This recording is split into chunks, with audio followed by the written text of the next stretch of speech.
Chicks can be seen as comfortable with mother.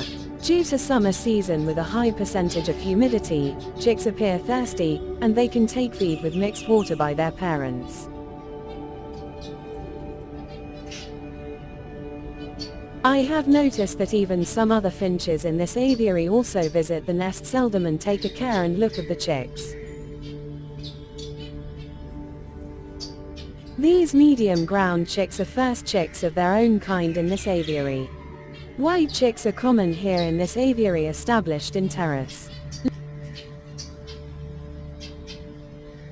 Let's see when the chicks will fly out of the mud nest. The video upon them will also be shared. Hopefully, you have enjoyed this video. Pleasure, and thanks for watching this video.